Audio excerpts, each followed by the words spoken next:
नमस्कार दोस्तों।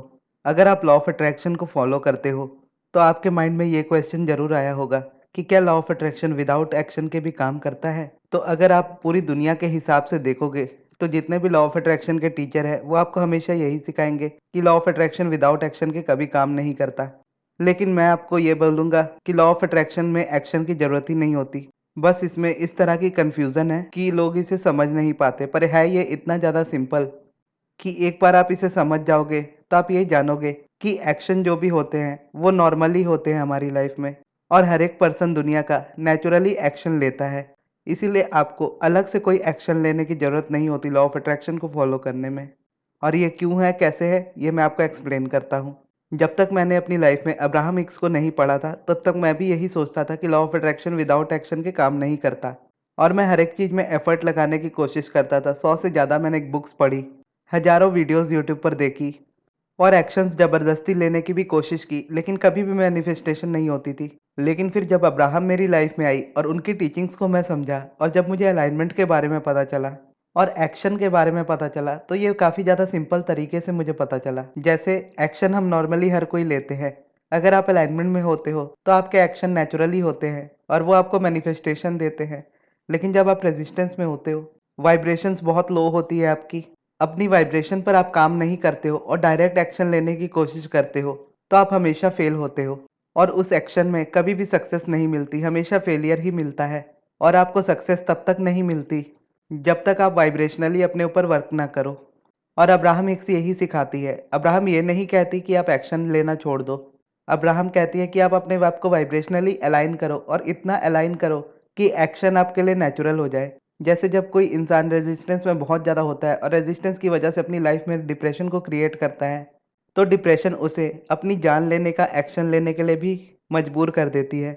और कोई दूसरा पर्सन जब उस चीज़ को देखता है कि किसी पर्सन ने डिप्रेशन में अपनी जान दी, तो उनको लगता है कि सामने वाला पर्सन बहुत कमज़ोर था। लेकिन डिप्रेशन की वाइब्रेशन ही ऐसी होती है कि अगर आप उसमें से एफर्ट ना करो वाइब्रेशनली खुद को बाहर निकालने का, तो वो रेजिस्टेंस आपको जान लेने का एक्शन लेने के लिए मजबूर कर देगी।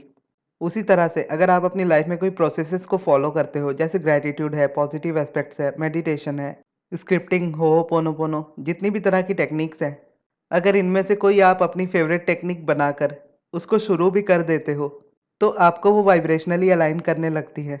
क्योंकि लॉ ऑफ अट्रैक्शन में ये मोस्टली सिखाया जाता है कि एक्शन के बिना अट्रैक्शन नहीं हो सकती। तो अब्राहम ये सिखाती है कि वाइब्रेशन के बिना एक्शन नहीं हो सकता और वाइब्रेशन के बिना अट्रैक्शन नहीं हो सकती।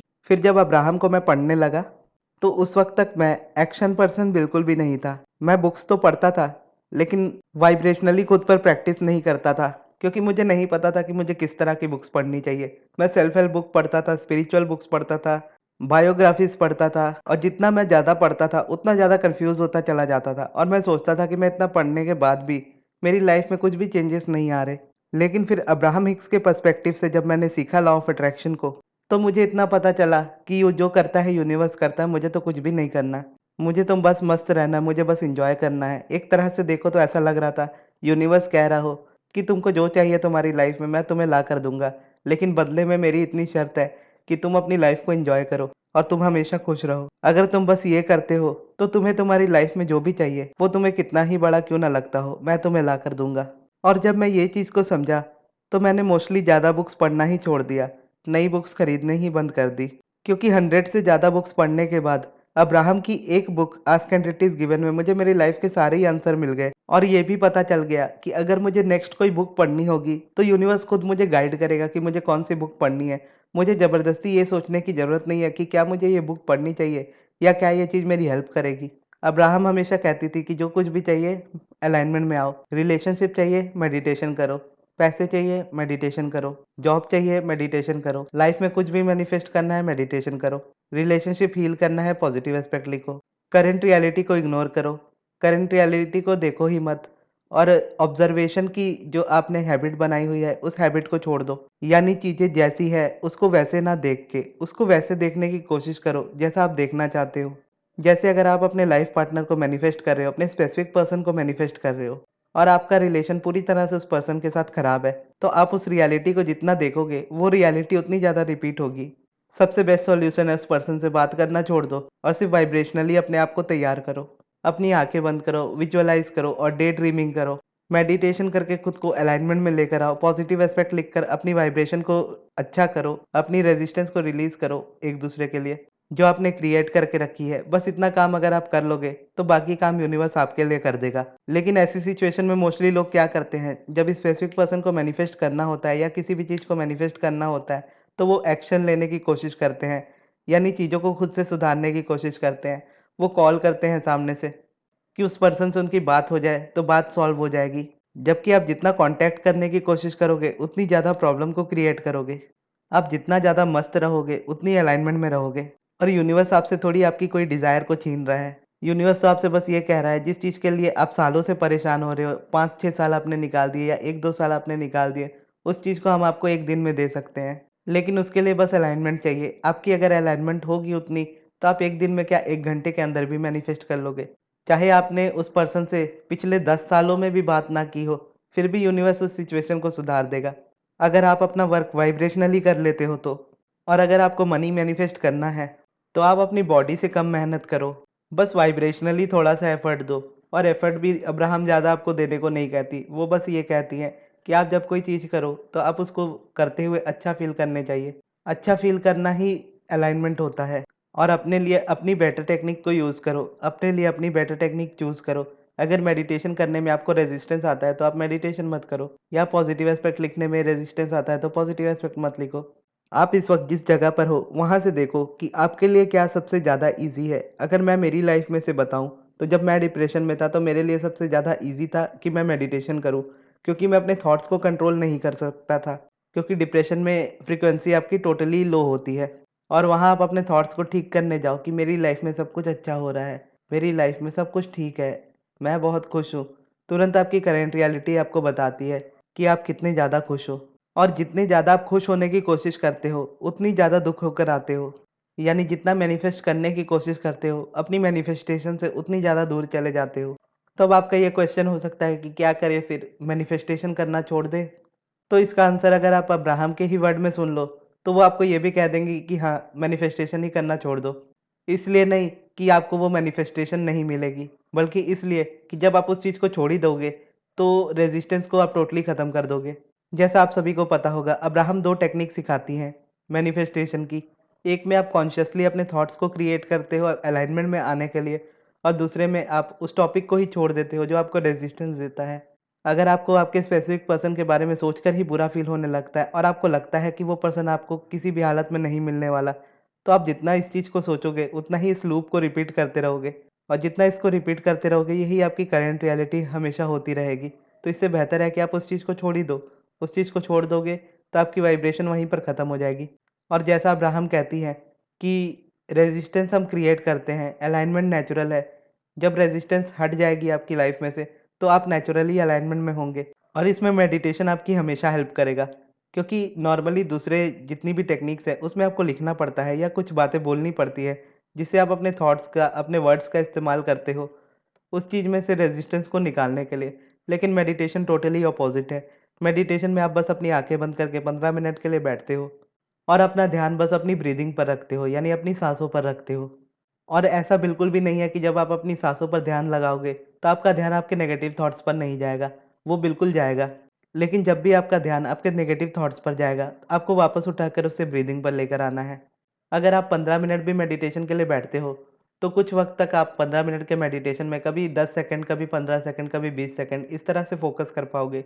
और 15 मिनट के मेडिटेशन में 5 से 6 मिनट फ़ोकस कर पाओगे ब्रीदिंग पर, बाकी टाइम आपका ध्यान रहेगा आपके थॉट्स पर। अब यही अब्राहम कहती है कि अलाइनमेंट का पहला रास्ता है, अगर आप डेली 15 मिनट मेडिटेशन करते हो और 15 मिनट के मेडिटेशन में 5 मिनट भी या 1 मिनट भी फ़ोकस कर पाते हो, तो भी आप अपने आप को बहुत ज़्यादा रेजिस्टेंस फ्री कर लोगे 1 महीने में ही। क्योंकि आप डायरेक्ट जंप लगाने की कोशिश नहीं कर रहे हो, आप खुश होने की कोशिश नहीं कर रहे हो, आप अपने इमोशंस के साथ पूरी तरह से बैलेंस्ड हो गए हो कि हाँ ठीक है, आप नेगेटिव फ़ील कर रहे हो। आपको उतना फ़र्क नहीं पड़ता कि आप नेगेटिव फ़ील कर रहे हो। लेकिन क्या होता है कि लॉ ऑफ अट्रैक्शन जो लोग फ़ॉलो करते हैं, उनको नेगेटिव थॉट से बहुत ज़्यादा डर लगता है कि अब मैंने ये सोच लिया, ये मैनिफेस्ट हो जाएगा। अगर मैं अच्छा सोचूँ, तो वो मैनिफेस्ट नहीं होता, लेकिन बुरा सोचूँ तो वो तुरंत मैनिफेस्ट हो जाता है। एक तरह से इस चीज़ को भी हम अपनी वाइब्रेशन में एक्टिव कर लेते हैं। और ये भी मैनिफेस्ट होने लगता है कि जब आप नेगेटिव सोचते हो, वो मैनिफेस्ट होता है, पॉजिटिविटी जल्दी नहीं होती। और कई बार कुछ ऐसे वर्ड्स हम यूज़ करते हैं जो हमें पता भी नहीं होते। जैसे ये चीज़ तो मैंने आपको बता दी कि हम इस तरह के वर्ड यूज़ करते हैं कि नेगेटिविटी जल्दी मैनिफेस्ट होती है, पॉजिटिविटी जल्दी मैनिफेस्ट नहीं होती। इस तरह के कितने सारे सेंटेंसेस हम अपने माइंड में रिपीट करते हैं सबकॉन्शियसली, हमें पता भी नहीं होते। तो जब आपको ये चीज़ पता ही नहीं है कि आपके कौन से थॉट्स आपको रेजिस्टेंस क्रिएट कर रहे हैं, तो आप उसको निकालोगे कैसे? इसका सिंपल आंसर है मेडिटेशन, क्योंकि मेडिटेशन में आप अपनी ब्रीदिंग पर फोकस करने लगोगे। क्योंकि जब आप अपना मेडिटेशन शुरू करोगे, तो मेडिटेशन करते-करते आपके ध्यान आपके थॉट्स पर जाएँगे ही, और जब आपके ध्यान आपके थॉट्स पर जाएँगे, तो आपको ये नहीं देखना है कि आप क्या सोच रहे हो, क्या फ़ील कर रहे हो। आपको बस ये करना है कि जैसे आपका ध्यान आपके थॉट्स पर गया, आपको वापस से उठाकर ब्रीदिंग पर ले आना है। जैसे एक कहावत है, ना रहेगा बाँस, ना बजेगी बाँसुरी। अगर आपका ध्यान थॉट से ही हट जाएगा, तो आपको ये भी नहीं पता चलेगा कि आप पॉज़िटिव सोच रहे हो या आप नेगेटिव सोच रहे हो। आपका ध्यान बस ब्रीदिंग पर होगा। और जैसा मैंने कहा, और जैसा अब्राहम कहती है कि रेजिस्टेंस हम क्रिएट करते हैं, अलाइनमेंट नेचुरल है। तो जब आप नेचुरली बस अपनी ब्रीदिंग पर फोकस करते हो, तो आप रेजिस्टेंस क्रिएट नहीं कर रहे होते। आप रेजिस्टेंस क्रिएट नहीं करते, तो आप नेचुरली अलाइनमेंट में होते हो। और जब आप ये डेली प्रैक्टिस करने लगते हो, तो हर दिन 5 मिनट के लिए ही सही, लेकिन आप अपनी वाइब्रेशन को क्लीन करने के लिए टाइम देते हो, और वही अलाइनमेंट की शुरुआत होती है। और शुरू-शुरू में आपको वाइब्रेशंस बहुत ज़्यादा परेशान करती हैं, क्योंकि आपकी हैबिट नहीं होती मेडिटेशन करने की। आपने कभी उस चीज़ को किया नहीं होता। आप हमेशा खुद से चीज़ों को सुधारने की कोशिश करते हो। हम यूनिवर्स को सरेंडर करने की कभी भी कोशिश नहीं करते। तो इसीलिए शुरू में इस तरह की सिचुएशन क्रिएट हो जाती है कि आप मेडिटेशन ही करना छोड़ दो। लेकिन उस वक़्त आपको स्ट्रॉन्ग बनकर मेडिटेशन पर ध्यान देना होता है, क्योंकि वही आपको एक चीज़ होती है जो आपको करनी है। अब मैं ये नहीं कह रहा हूँ कि मेडिटेशन कंपल्सरी है, इसे आप अपने तरीके से देख सकते हो कि आपके लिए क्या इस वक़्त सही है। मेडिटेशन, ग्रैटिट्यूड, पॉज़िटिव एस्पेक्ट जो भी हो। क्योंकि जब मैंने शुरू किया था, तो मैंने बस मेडिटेशन से शुरू किया था, और पॉज़िटिव एस्पेक्ट के बारे में मैंने ask and it is given book में पढ़ा था, लेकिन कभी भी उसको यूज़ नहीं किया था, क्योंकि उससे लिखने में ही मुझे रेज़िस्टेंस आती। तो मुझसे बस मेडिटेशन हो पाता था, मैं बस मेडिटेशन करता था, और मेडिटेशन करते-करते मेरे नेगेटिव थॉट्स पॉज़िटिव थॉट्स और फीलिंग्स में बदल गए, और उसी से मेरी इम्पल्स बनने लगी। जैसे जब आप डिप्रेशन में हो, डिप्रेशन में जब आप होते हो, तो आपको जान देने का मन करता है खुद की। लेकिन जब आप अलाइनमेंट में होते हो, तो आपको अपनी लाइफ़ को एन्जॉय करने का मन करता है। एक तरह से देखा जाए तो दोनों ही इम्पल्स है। एक आपको रेज़िस्टेंस में इम्पल्स हो रही होती है, वो आपको परेशानी देती है आपकी लाइफ़ में। लेकिन जो अलाइनमेंट में आपको इम्पल्स मिल रही होती है, वो आपको लाइफ़ में आगे बढ़ाती है। आपकी मैनिफेस्टेशंस को आपके क्लोज़ लाती है, और दोनों ही जगह पर आप अपने एक्शंस को रोक नहीं पाओगे। अगर आपने अपने अराउंड बहुत ज़्यादा नेगेटिविटी क्रिएट की है, तो आप उसी तरह के एक्शन ले पाओगे। यानी अगर आपके स्पेसिफिक पर्सन ने आपको रिजेक्ट किया है, तो ज़ाहिर-सी बात है कि आप रेज़िस्टेंस में इस वक़्त हो, और आप चाह के भी खुश नहीं हो सकते उस सिचुएशन में, और ना ही आपको खुश होने की कोशिश भी करनी है। आप जितना रेज़िस्टेंस फ़ील कर रहे हो, बस उस रेज़िस्टेंस को कम करने की कोशिश करनी है। अगर आप डिप्रेशन फ़ील कर रहे हो, तो उससे बेहतर है कि आप गुस्सा करो। आप गुस्सा करोगे तो आप डिप्रेशन में नहीं रहोगे, क्योंकि डिप्रेशन में जब आप होंगे, तो आप एक खुद को एक सिक्योरिटी वाली चीज़ में देखोगे कि मुझे ये चीज़ नहीं मिल रही, मेरी लाइफ़ इसकी वज़ह से परेशानी में जा रही है, मेरी कोई मदद करो, इस तरह की जो सिचुएशन हो जाती है। वहीं अगर आप एक बार को एंगर का इस्तेमाल करो, तो आपका माइंड खुद बोलेगा कि भाड़ में जाए सामने वाला, मुझे कोई फ़र्क नहीं पड़ता। तो एक तरह से अगर आप देखोगे, तो ये वाइब्रेशन डिप्रेशन से तो बेहतर ही है। तो आप अगर आप इस चीज़ का इस्तेमाल करोगे, तो आप डिप्रेशन से बाहर आ जाओगे। इस तरह से आपको अपनी वाइब्रेशन को थोड़ा-थोड़ा करके कम करना होता है, थोड़ा-थोड़ा रेज़िस्टेंस कम करना होता है। और ये थोड़ा-थोड़ा करके जब कम होने लगता है, तो जैसा मैंने आपको बताया कि रेज़िस्टेंस हम क्रिएट करते हैं, अलाइनमेंट नेचुरल होती है। तो जब रेज़िस्टेंस आपकी ख़त्म होने लगती है, तो आप अलाइनमेंट में नेचुरली जाने लगते हो। आपको खुद ही अच्छा लगने लगता है। और शुरुआत में आपको इस चीज़ की प्रैक्टिस करनी पड़ती है, लेकिन बाद में ये आपकी नेचुरल हैबिट हो जाती है। आप नेचुरली उस तरह की फीलिंग रखने लगते हो, जिस तरह की आपकी बचपन में होती थी, कि आपको जो चीज़ चाहिए होती थी, वो आप लेकर रहते थे। आपको गुस्सा आता था बचपन में, तो आप चिल्लाते थे। आपको रोना आता था, आप रोते थे। आपको खुशी होती थी, आप हँसते थे। आप एन्जॉय करने पर ध्यान देते थे। आप खेलने-कूदने पर ज़्यादा ध्यान देते थे। आपकी किसी से लड़ाई होती थी, तो अगले ही पल उससे दोस्ती भी हो जाती थी।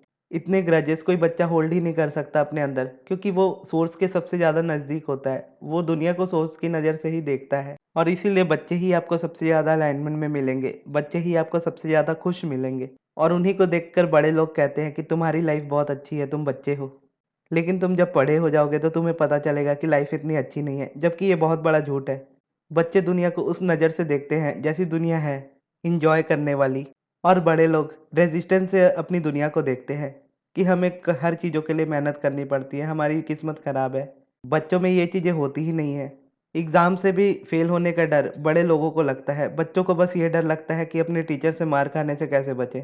और अगर किसी तरह से मार खानी भी पड़ जाए, तो मार खा भी लेते हैं, लेकिन बाद में करते वही है जो उनको करना होता है। वो अपनी लाइफ़ को एन्जॉय करते हैं, लेकिन जैसे-जैसे धीरे-धीरे वो भी बड़े होने लगते हैं, तो वो दूसरों की बातों में आने लगते हैं और खुद की लाइफ़ को प्रैक्टिकल तरीके से देखने लगते हैं कि मुझे मेहनत करनी चाहिए, मुझे ये करियर चूज़ करना चाहिए क्योंकि मेरी फैमिली चाहती है। मेरी फैमिली चाहती है इसलिए मुझे इस पर्सन को चूज़ करना चाहिए अपनी लाइफ़ में। या बड़े होकर हम जो हैबिट बनाते हैं, वो सबसे बुरी हैबिट होती है क्रिटिसिज़्म की, किसी दूसरे पर्सन को क्रिटिसाइज़ करना। और बच्चों में ये चीज़ नहीं होती, उनका खिलौना भी अगर टूट जाता है, तो वो बस ज़्यादा से ज़्यादा रो लेते हैं, लेकिन उसके बाद उस टूटे खिलौने से भी वो खेलते हैं और उस टूटे खिलौने से ही खेलकर वो खुश हो जाते हैं और अपनी अलाइनमेंट में होते हैं। वैसे पता नहीं मैं एक्शन की बात करते-करते किस टॉपिक पर पहुँच गया, लेकिन अगर मैं सिंपल शब्दों में आपको समझाऊँ इस बात को कि एक्शन नेचुरल होता है, कि आपको भूख लगती है तो कोई भी इंसान ऐसा नहीं होता कि जो विजुअलाइज़ करे कि खाना उड़ के उनके मुँह में आ रहा है और वो खा रहे हैं। जबकि खाना खाने के लिए भी उनको चबाना पड़ता है, तो वो चबाने का एक्शन भी वो खुद लेते हैं। अपने हाथों से खाने को उठाने का भी एक्शन वो खुद लेते हैं। और हर सुबह उठकर भी ब्रश वो खुद करते हैं, तो वो भी एक एक्शन ही होता है, लेकिन हम इसको एक्शन में गिनते नहीं हैं। और ये भी अब्राहम कहती हैं कि जब आप अलाइनमेंट में होते हो, तो हर एक एक्शन लेना आपके लिए ब्रश करने जितना आसान होता है। जैसे मैं अगर अपनी वीडियो की ही बात करूँ, तो मुझे वीडियो बनाने में बिल्कुल भी मेहनत नहीं लगती।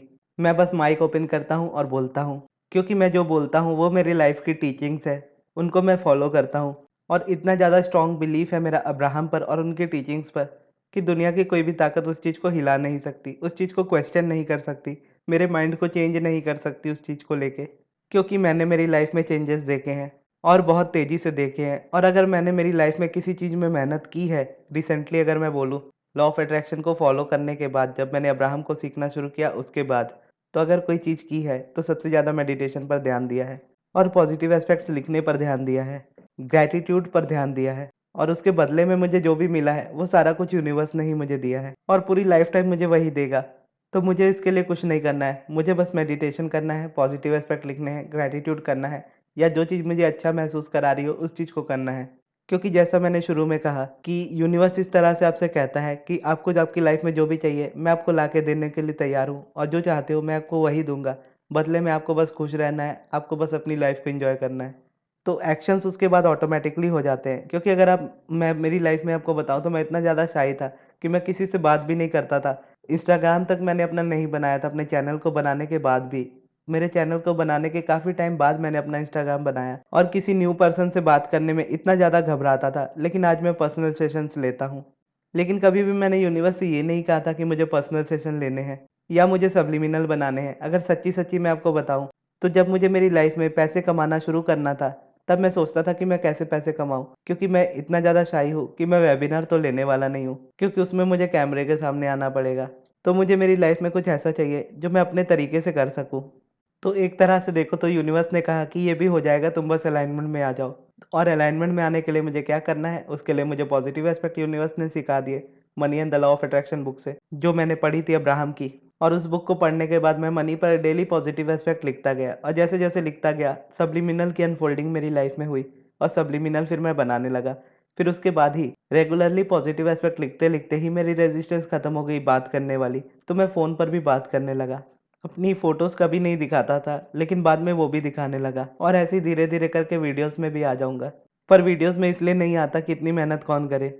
जैसा अब्राहम कहती है कि आप अपनी लाइफ़ में लेज़ी होकर चलो, लेकिन अगर आप दूसरे लॉ ऑफ अट्रैक्शन टीचर्स को फ़ॉलो करो, तो वो आपको हमेशा कहेंगे जल्दी उठो, अपने टाइम को हमेशा बचा कर चलो, अपने लाइफ़ में सीरियस हो जाओ। अब्राहम बोलती है इससे अच्छा सो जाओ, एन्जॉय करो अपनी लाइफ़ को। आप अगर दूसरे टीचर्स से सीखो, तो वो आपको कहेंगे कि दूसरों के लिए जियो, दूसरों के लिए कुछ करो। तो जैसे मेरी और मेरी बहन की एक दिन कन्वर्सेशन हो रही थी किसी बात पर, वो कोई बुक पढ़ रही थी और बुक में लिखा हुआ था किसी बात पर कि दूसरों के लिए जिए, दूसरों के लिए अपनी मदद करें, अपने से पहले दूसरों का ध्यान रखें। अगर आप बस पर सफ़र कर रहे हो, तो अगर सीट खाली ना हो, तो आप अपनी सीट से उठ जाएँ और किसी दूसरे को अपनी सीट पर बैठा दें। तो फिर मैंने इसको मज़ाकिया तरीके में अपनी बहन को रिप्लाई किया कि यहाँ पर अगर अब्राहम होगी, तो अब्राहम आपको ये सिखाएगी कि उसको उठाकर खुद उसकी सीट पर बैठ जाओ।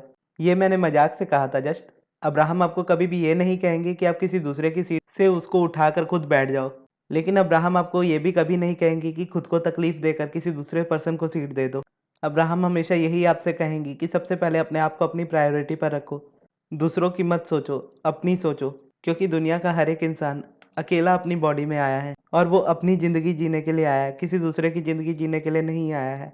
और अगर आप दूसरे की ज़िंदगी जीना भी चाहते हो, अपनी चीज़ें दूसरों को देना भी चाहते हो, तो आप खुद ही देखो आप कितने लोगों को अपनी ज़िंदगी में से दे सकते हो। आप अपनी सीट में से अगर उठ के किसी दूसरे पर्सन को सीट दे भी देते हो, तो आपकी जगह पर बस एक ही पर्सन बैठ सकता है। तो अब्राहम यही कहती है कि क्यों ना वो पर्सन जो सीट पर बैठे, वो पर्सन आप रहो। हमेशा अब्राहम यही कहती हैं कि अपनी वाइब्रेशन को लेकर इतना सेल्फिश बनो कि कोई भी दूसरा इंसान आपकी वाइब्रेशन को गिरा ना पाए। ना तो अपने खुश होने की वजह किसी को दो, ना ही अपने दुख होने की वजह किसी को दो। अपनी खुशी अपने अंदर ढूंढो, अपने लिए चीजें करो। और दुनिया का हर एक इंसान अगर अपने लिए करना सीख जाएगा, अपनी अच्छी फीलिंग्स पर फोकस करना सीख जाएगा, तो दुनिया की सारी प्रॉब्लम्स, सारी बीमारियां, जितनी भी रेजिस्टेंस है, सारी खत्म होने लगेगी और आप एक बहुत अच्छी लाइफ जी रहे होंगे। ह्यूमैनिटी का असली भला आप कर पाओगे, क्योंकि एक इंसान दुनिया के हर इंसान की मदद नहीं कर सकता, लेकिन दुनिया का हर एक इंसान अपनी मदद ज़रूर कर सकता है। और जब आप अपने लिए करना सीख जाते हो, तो आपके पास इतना कुछ होता है दुनिया को देने के लिए कि आप जितना दे दो दुनिया को, आपके लिए उतना ही बढ़ता है। तो इसीलिए एक्शन वर्ड को लेकर अपने लाइफ में कभी भी कन्फ्यूजन को क्रिएट ना करें। एक्शन नेचुरल है। आप अलाइनमेंट में होंगे तो एक्शन आप ऑटोमेटिकली खुद से लेंगे और वो आपको ब्रश करने जितना आसान लगेगा और आप उस चीज़ को बहुत इंजॉय भी करोगे। तो ये थी दोस्तों हमारी आज की वीडियो। आपको ये वीडियो कैसी लगी कमेंट बॉक्स में ज़रूर बताइएगा। और अगर आपके कोई सवाल हो तो वो भी आप मुझसे पूछ सकते हो कमेंट बॉक्स में। और इस वीडियो को देखने के लिए यहाँ तक बहुत बहुत धन्यवाद।